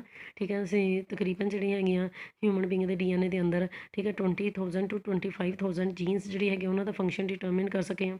ਅਸੀਂ ਆਈਡੈਂਟੀਫਾਈ ਕਰ ਸਕਦੇ ਹਾਂ ਸਪੈਸੀਫਿਕ ਜੀਨਸ ਨੂੰ ਪੁਆਇੰਟ ਆਊਟ ਕਰ ਸਕਦੇ ਹਾਂ ਜਿਹੜੀਆਂ ਕਿ ਜੈਨੇਟਿਕ ਡਿਸਆਰਡਰ ਕਰਦੀਆਂ ਪਈਆਂ, ਹੈ ਨਾ। ਅਸੀਂ ਡੀਐਨਏ ਸਿਕੁਐਂਸਿੰਗ ਜਿਹੜੀ ਹੈਗੀ ਆ ਡਾਟਾ ਬੇਸ ਦੇ ਅੰਦਰ ਉਹਦੇ ਤੋਂ ਇਨਫੋਰਮੇਸ਼ਨ ਜਿਹੜੀ ਹੈਗੀ ਆ ਲੈ ਕੇ ਉਹਨੂੰ ਸਟੋਰ ਕਰਕੇ ਰੱਖ ਸਕਦੇ ਹਾਂ। ਸੋ ਡਾਟਾ ਐਨਾਲਿਸਿਸ ਦੇ ਲਈ ਬਹੁਤ ਵਧੀਆ ਟੂਲ ਹੈ, ਕਿਉਂਕਿ ਤੁਹਾਨੂੰ ਪੂਰੀ ਐਕਸਪਲੇਨੇਸ਼ਨ ਦੇ ਰਹੇ ਹਾਂ ਤੁਹਾਨੂੰ ਹਿਊਮਨ ਦੇ ਜੀਨੋਮ ਦੇ ਬਾਰੇ ਦੇ ਵਿੱਚ, ਹੈ ਨਾ। ਠੀਕ ਹੈ। ਸੋ ਟਰਾਂਸਫਰ ਕੀਤੀਆਂ ਜਾ ਸਕਦੀਆਂ ਟੈਕਨੋਲੋਜੀਜ਼, ਹੈ ਨਾ, ਬਹੁਤ ਸਾਰੇ ਅਦਰ ਸੈਕਟਰਸ ਦੇ ਵਿੱਚ, ਜਿੱਦਾਂ ਕਿ ਇੰਡਸਟਰੀਜ਼ ਦੇ ਵਿੱਚ ਵੀ ਇਹਨਾਂ ਨੂੰ ਇਨਫੋਰਮੇਸ਼ਨ ਜਿਹੜੀ ਹੈਗੀ ਸਾਰੀ ਭੇਜੀ ਜਾ ਸਕਦੀ ਹੈ। ਕੋਈ ਵੀ ਐਥੀਕਲ, ਲੀਗਲ ਜਾਂ ਫਿਰ ਸੋਸ਼ਲ ਇਸ਼ੂਜ਼ ਜਿਹੜੇ ਹੈਗੇ ਆ, ਠੀਕ ਹੈ, ਸੋ ਉਹ ਵੈਸੇ ਅਰਾਈਜ਼ ਹੋ ਸਕਦੇ ਆ ਇਸ ਪ੍ਰੋਜੈਕਟ ਤੋਂ, ਹੈ ਨਾ। ਸੋ ਉਹਦੇ 'ਚ ਵੀ ਉਹਦਾ ਇਹ ਹੈਲਪਫੁਲ ਹੀ ਸਾਬਿਤ ਹੋਏਗਾ, ਹੈ ਨਾ। ਕਿਸੇ ਕਿਸਮ ਦੇ ਐਥੀਕਲ, ਸੋਸ਼ਲ ਇਸ਼ੂਜ਼ ਜਿਹੜੇ ਹੈਗੇ ਆ ਉਹ ਵੀ ਸੋਲਵ ਕੀਤੇ ਜਾ ਸਕਦੇ ਜੇਕਰ ਕੋਈ ਅਰਾਈਜ਼ ਹੋ ਵੀ ਜਾਂਦੇ ਆ। ਠੀਕ ਹੈ। ਸੋ ਮੈਗਾ ਪ੍ਰੋਜੈਕਟ ਜਿਹੜਾ ਸੀਗਾ 2003 ਦੇ ਵਿੱਚ ਕੰਪਲੀਟ ਕੀਤਾ ਗਿਆ ਸੀਗਾ, ਹੈ ਨਾ। ਠੀਕ ਹੈ। 1990 ਦੇ ਵਿੱਚ ਇਹ ਸ਼ੁਰੂ ਹੋਇਆ ਸੀ, ਉਹਦੇ 13 ਸਾਲ ਬਾਅਦ ਇਹ ਤਕਰੀਬਨ 13 ਸਾਲ ਲੱਗੇ ਇਹਨੂੰ ਕੰਪਲੀਟ ਹੋਣ ਦੇ ਲਈ। ਠੀਕ ਹੈ। ਸੋ ਮੈਥਡੋਲੋਜੀਜ਼ ਕੀ ਮੈਥਡ ਹੈਗੇ ਨੇ। ਸੋ ਬੱਚੇ ਤਕਰੀਬਨ ਕੀ ਹੈ ਕਿ ਡੀਐਨਏ ਦੇ ਜਿਹੜੇ ਕਿਸੇ ਸੈੱਲ ਦੇ ਅੰਦਰ ਹੈ ਨਾ, ਜਿੰਨੀਆਂ ਵੀ ਸਾਰੀਆਂ ਤੇ ਸਾਰੀਆਂ ਜੀਨਸ ਸੀਗੀਆਂ, ਜੇਕਰ ਉਹ ਆਰਐਨਏ ਮੋਲੀਕਿਊਲ ਦੀ ਤਰ੍ਹਾਂ ਆਪਣੇ ਆਪ ਨੂੰ ਐਕਸਪ੍ਰੈਸ ਕਰ ਰਹੀਆਂ ਸੀ, ਪਹਿਲੀ ਗੱਲ ਉਹਨਾਂ ਨੂੰ ਆਇਡੈਂਟੀਫਾਈ ਕੀਤਾ ਗਿਆ। ਇਹਨੂੰ ਕਹਿੰਦੇ ਆ ਐਕਸਪ੍ਰੈਸਡ ਸੀਕੁਐਂਸ ਟੈਗਸ। ਅੱਛਾ ਠੀਕ ਹੈ, ਫਿਰ ਕੀ ਕੀਤੀ ਗਈ, ਟੋਟਲ ਜੀਨੋਮ ਜਿਹੜਾ ਹੈਗਾ, ਭਾਵੇਂ ਕੋਡਿੰਗ ਹੈ ਭਾਵੇਂ ਨੋਨ ਕੋਡਿੰਗ ਹੈ, ਠੀਕ ਹੈ, ਉਹਨੂੰ ਸਾਰੇ ਦੀ ਸੀਕੁਐਂਸਿੰਗ ਕਰਨੀ ਹੈਗੀ ਹੈ ਨਾ। ਠੀਕ ਹੈ, ਅਤੇ ਸਪੈਸੀਫਿਕ ਫੰਕਸ਼ਨਸ ਜਿਹੜੇ ਹੈਗੇ ਅਲੱਗ-ਅਲੱਗ ਰੀਜਨਸ ਦੇ ਵਿੱਚ ਸਪੈਸੀਫਿਕ ਫੰਕਸ਼ਨਸ ਜਿਹੜੇ ਹੈਗੇ ਆ ਸੀਕੁਐਂਸਿੰਗ ਦੇ ਅੰਦਰ ਉਹਨਾਂ ਨੂੰ ਅਸਾਈਨ ਕਰ ਦਿੰਦੇ ਆ। ਇਹਨੂੰ ਕਹਿੰਦੇ ਸੀਕੁਐਂਸਿੰਗ ਐਨੋਟੇਸ਼ਨ। ਸੋ ਹਿਊਮਨ ਜੀਨੋਮ ਪ੍ਰੋਜੈਕਟ ਜਿਹੜਾ ਸੀਗਾ, ਸੋ ਉਹਦੇ ਵਿੱਚ ਕੀ ਕੀਤਾ ਜਾਂਦਾ, ਸੀਕੁਐਂਸਿੰਗ ਕੀਤੀ ਜਾਂਦੀ ਟੋਟਲ ਜੀਨੋਮ ਦੀ, ਹੈ ਨਾ। ਸੋ ਕੀ ਕੀਤਾ ਜਾਂਦਾ, ਕਿਸੇ ਵੀ ਸੈੱਲ ਦੇ ਅੰਦਰੋਂ ਡੀਐਨਏ ਨੂੰ ਕੱਢ ਲਿਆ ਜਾਂਦਾ, ਉਹਨੂੰ ਛੋਟੇ ਛੋਟੇ ਟੁਕੜਿਆਂ ਦੇ ਵਿੱਚ ਤੋੜ ਲਿਆ ਜਾਂਦਾ। ਸੋ ਹੋਸਟ ਦੇ ਅੰਦਰ ਵੈਕਟਰ ਯੂਜ਼ ਕਰਕੇ ਫਿਰ ਉਹਦੇ ਕਲੋਨਸ ਤਿਆਰ ਕੀਤੇ ਜਾਂਦੇ। ਜ਼ਿਆਦਾ ਕਰਕੇ ਕਿਹੜੇ ਹੋਸਟ ਦੇ ਅੰਦਰ, ਬੈਕਟੀਰੀਆ ਅਤੇ ਯੀਸਟ ਦੇ ਅੰਦਰ। ਅਤੇ ਨੈਚੁਰਲੀ ਫਿਰ ਵੈਕਟਰ ਕਿਹੜੇ ਹੋਣਗੇ, ਠੀਕ ਹੈ, ਬੈਕਟੀਰੀਅਲ ਆਰਟੀਫਿਸ਼ੀਅਲ ਕ੍ਰੋਮੋਜੋਮ, ਅਤੇ ਇਹ ਤੁਹਾਨੂੰ ਡਿਫਰੈਂਸ ਵੀ ਹੈ। ਯੀਸਟ ਆਰਟੀਫਿਸ਼ੀਅਲ ਕ੍ਰੋਮੋਜ਼ੋਮਸ ਹੈਗੇ ਨੇ, ਇਹ ਦੋ ਵੈਕਟਰ ਦਾ ਕੰਮ ਕਰਦੇ ਆ, ਠੀਕ ਹੈ, ਜਿਹੜੇ ਕਿ ਬੈਕਟੀਰੀਆ ਅਤੇ ਯੀਸਟ ਦੇ ਅੰਦਰ, ਠੀਕ ਹੈ, ਡੀਐਨਏ ਦੇ ਟੁਕੜਿਆਂ ਨੂੰ ਲੈ ਕੇ ਜਾਂਦੇ ਆ, ਠੀਕ ਹੈ। ਸੋ ਉਹਨਾਂ ਦੀ ਕਲੋਨਿੰਗ ਕਰਨ ਦੇ ਲਈ ਫਿਰ ਪੀਸੀਆਰ ਤੁਹਾਨੂੰ ਪਤਾ ਹੀ ਹੈ, ਇੰਨੀ ਡਿਟੇਲ 'ਚ ਪੜ੍ਹਾਇਆ ਹੋਇਆ। ਪੋਲੀਮਰੇਜ਼ ਚੇਨ ਰਿਐਕਸ਼ਨ ਜਿਹੜਾ ਹੈਗਾ ਉਹ ਐਂਪਲੀਫਾਈ ਕਰਦਾ ਡੀਐਨਏ ਫਰੈਗਮੈਂਟਸ ਦੀਆਂ ਬਹੁਤ ਸਾਰੀਆਂ ਕਾਪੀਜ਼ ਤਿਆਰ ਕੀਤੀਆਂ ਜਾਂਦੀਆਂ ਹਨ, ਠੀਕ ਹੈ। ਸੋ ਇਸ ਤਰੀਕੇ ਦੇ ਨਾਲ ਡੀਐਨਏ, ਹਰ ਇੱਕ ਡੀਐਨਏ ਦੀ ਜਿਹੜੀ ਕਲੋਨਿੰਗ ਹੈਗੀ ਹੈ ਉਹਦੇ ਕਰਕੇ ਐਂਪਲੀਫਿਕੇਸ਼ਨ ਹੋਈ ਹੈ ਨਾ, ਠੀਕ ਹੈ। ਸੋ ਇਸ ਤਰੀਕੇ ਦੇ ਨਾਲ ਸਿਕੁਐਂਸਿੰਗ ਕਰਨੀ ਆਸਾਨ ਹੋ ਜਾਂਦੀ ਹੈ। ਐਂਪਲੀਫਿਕੇਸ਼ਨ ਤੋਂ ਬਾਅਦ ਹਰ ਇੱਕ ਡੀਐਨਏ ਜਿਹੜਾ ਹੈਗਾ ਉਹਨੂੰ ਉਹਦੇ ਸੀਕੁਐਂਸ ਦੇ ਵਿੱਚ ਲਗਾਇਆ ਜਾਂਦਾ ਹੈਗਾ, ਕਿਤੇ ਦੁਆਰਾ ਆਟੋਮੈਟਿਡ ਸਿਕੁਐਂਸਿੰਗ ਦੇ ਦੁਆਰਾ, ਹੈ ਨਾ। ਇਹ ਟੈਕਨੀਕ ਡਿਵੈਲਪ ਕੀਤੀ ਸੀ ਫਰੈਡਰਿਕ ਸੈਂਗਰ ਨੇ। ਓਕੇ, ਹਰ ਇੱਕ ਫਰੈਗਮੈਂਟ ਜਿਹੜਾ ਹੈਗਾ ਉਹਨੂੰ ਟੂ ਐਂਡਸ, ਦੋਨਾਂ ਸਿਰਿਆਂ ਤੋਂ, ਠੀਕ ਹੈ, ਸਿਕੁਐਂਸ ਕੀਤਾ ਜਾਂਦਾ, ਠੀਕ ਹੈ। ਸੋ ਓਵਰਲੈਪਿੰਗ ਰੀਜਨਸ ਜਿਹੜੇ ਹੈਗੇ ਆ ਨਾ, ਠੀਕ ਹੈ, ਕਿਉਂਕਿ ਓਵਰਲੈਪਿੰਗ ਦਾ ਮਤਲਬ ਕੀ ਹੈ, ਨੈਚੁਰਲੀ ਹੈ ਨਾ, ਨਾਈਟ੍ਰੋਜਨਸ ਬੇਸਿਸ ਜਿਹੜੇ ਹੈਗੇ ਇੱਕ ਦੂਸਰੇ ਦੇ ਉੱਤੇ ਓਵਰਲੈਪ ਕਰ ਸਕਦੇ ਆ ਨਾ, ਉੱਥੋਂ ਦੀ ਸਿਕੁਐਂਸਿੰਗ ਜਿਹੜੀ ਹੈਗੀ ਹੈ ਉਸ ਬੇਸਿਸ ਦੇ ਉੱਤੇ ਜ਼ਿਆਦਾ ਕੀਤੀ ਜਾਂਦੀ ਹੈ, ਨਾਈਟ੍ਰੋਜਨਸ ਬੇਸਿਸ ਦੀ, ਹੈ ਨਾ, ਠੀਕ ਹੈ। ਸੋ ਇਹਨਾਂ ਨੂੰ ਹੁਣ ਡੀਐਨਏ ਉਹਦੇ ਅੰਦਰ ਕਿੰਨੇ ਸਾਰੇ ਨਾਈਟ੍ਰੋਜਨਸ ਬੇਸਿਸ, ਉਹਨਾਂ ਨੂੰ ਸਿਕੁਐਂਸਿੰਗ ਕਰਨਾ ਔਖਾ ਹੀ ਕੰਮ ਹੈ। ਇਸ ਕਰਕੇ ਇੱਕ ਓਵਰਲੈਪਿੰਗ ਸਿਕੁਐਂਸਿਸ ਜਿਹੜਾ ਹੈਗਾ ਉਹਨਾਂ ਦਾ ਇੱਕ ਕੰਪਿਊਟਰ ਪ੍ਰੋਗਰਾਮ ਜਿਹੜਾ ਹੈਗਾ ਉਹ ਵੀ ਤਿਆਰ ਕੀਤਾ ਜਾਂਦਾ ਹੈ, ਠੀਕ ਹੈ। ਸੋ ਤਾਂ ਜੋ ਇਹਨਾਂ ਨੂੰ ਇਹ ਪੂਰੇ ਇੱਕ ਸਟਰੈਚ ਦੇ ਵਿੱਚ ਲਿਆਂਦਾ ਜਾ ਸਕੇ, ਅਤੇ ਫਿਰ ਇਹ ਸਾਰੇ ਦੇ ਸਾਰੇ ਜਿਹੜੇ ਸਟਰੈਚਿਸ ਹੈ ਫਿਰ ਕਿਸੇ ਨਾ ਕਿਸੇ ਕ੍ਰੋਮੋਜ਼ੋਮ ਨੂੰ, ਸਪੈਸੀਫਿਕ ਕ੍ਰੋਮੋਜ਼ੋਮਸ ਨੂੰ ਅਸਾਈਨ ਕਰ ਦਿੱਤੇ ਜਾਂਦੇ ਹੈ, ਠੀਕ ਹੈ। ਸੋ ਨੈਚੁਰਲੀ 22 ਕ੍ਰੋਮੋਜ਼ੋਮਸ ਹਿਊਮਨ ਬੀਇੰਗ ਦੇ ਅੰਦਰ, ਅਤੇ 2 ਸੈਕਸ ਕ੍ਰੋਮੋਜ਼ੋਮ ਜਿਹੜੇ ਹੈਗੇ XY ਜਾਂ XX, ਉਹਨਾਂ ਦੀ ਸਿਕੁਐਂਸਿੰਗ ਤਿਆਰ ਕੀਤੀ ਜਾਂਦੀ ਹੈ। ਜਿਵੇਂ ਕ੍ਰੋਮੋਜ਼ੋਮ ਨੰਬਰ 1 ਜਿਹੜਾ ਹੈਗਾ ਉਹਦੀ ਸਿਕੁਐਂਸਿੰਗ ਜਿਹੜੀ ਸੀਗੀ ਮਈ 2006 ਦੇ ਵਿੱਚ ਕੰਪਲੀਟ ਹੋਈ ਸੀ। ਸੋ ਇਸ ਤਰੀਕੇ ਦੇ ਨਾਲ ਜੈਨੇਟਿਕ ਅਤੇ ਫਿਜ਼ੀਕਲ ਮੈਪ ਜਿਹੜੇ ਹੈਗੇ ਹਿਊਮਨ ਜੀਨੋਮ ਦੇ, ਠੀਕ ਹੈ, ਤਿਆਰ ਕੀਤੇ ਜਾਂਦੇ। ਉਹਦੇ ਤੋਂ ਤੁਹਾਨੂੰ ਬਹੁਤ ਸਾਰੀ ਇਨਫੋਰਮੇਸ਼ਨ ਜਿਹੜੀ ਹੈਗੀਆਂ ਮਿਲਦੀ ਹੈ। ਕਈ ਵਾਰੀ ਇਹ ਮੈਪਿੰਗ ਜਿਹੜੀ ਮਾਈਕਰੋ ਸੈਟੇਲਾਈਟਸ, ਜਿਨ੍ਹਾਂ ਨੂੰ ਅਸੀਂ ਕੀ ਕਹਿੰਦੇ ਹਾਂ ਕਿ ਡੀਐਨਏ ਸੀਕੁਐਂਸਿਸ ਜਿਹੜੇ ਕਿ ਬਾਰ-ਬਾਰ ਰਿਪੀਟ ਹੋਏ ਆ, ਰੈਪੀਟੇਟਿਵ ਹੈਗੇ ਆ, ਉਹਦੇ ਤੋਂ ਵੀ ਅਸੀਂ ਸਿਕੁਐਂਸਿੰਗ ਤਿਆਰ ਕਰ ਸਕਦੇ ਹਾਂ। ਸੋ ਹਿਊਮਨ ਜੀਨੋਮ ਪ੍ਰੋਜੈਕਟ ਦੇ ਸੇਲੀਐਂਟ ਫੀਚਰਸ ਹੈਗੇ ਆ, ਠੀਕ ਹੈ। ਸੋ ਆਪਾਂ ਦੇਖ ਲੈਂਦੇ ਹਾਂ। ਸੋ ਹਿਊਮਨ ਜੀਨੋਮ ਦੇ ਅੰਦਰ ਟੋਟਲ ਕਿੰਨੇ ਨਿਊਕਲੀਓਟਾਈਡ ਬੇਸਿਸ ਪ੍ਰੈਜੈਂਟ ਹੈਗੇ ਆ, 3164.7 ਮਿਲੀਅਨ। ਇੱਕ ਜੀਨ ਜਿਹੜੀ ਹੁੰਦੀ ਹੈ, ਠੀਕ ਹੈ ਨਾ, ਐਵਰੇਜ ਜੀਨ, ਉਹਦੇ ਅੰਦਰ 3000 ਬੇਸਿਸ ਹੈਗੇ ਨੇ, ਸਾਈਜ਼ ਅਲੱਗ-ਅਲੱਗ ਹੋ ਸਕਦਾ, ਹੈ ਨਾ। ਸਭ ਤੋਂ ਲਾਰਜੈਸਟ ਹਿਊਮਨ ਜੀਨੋਮ ਜੀਨ ਕਿਹੜੀ ਹੈਗੀ ਹੈ, ਡਿਸਟ੍ਰੋਫਿਨ। ਇਹਦੇ ਅੰਦਰ ਹੀ, ਹੈ ਨਾ, 2.4 ਬਿਲੀਅਨ ਬੇਸਿਸ ਪ੍ਰੈਜੈਂਟ ਹੈਗੇ।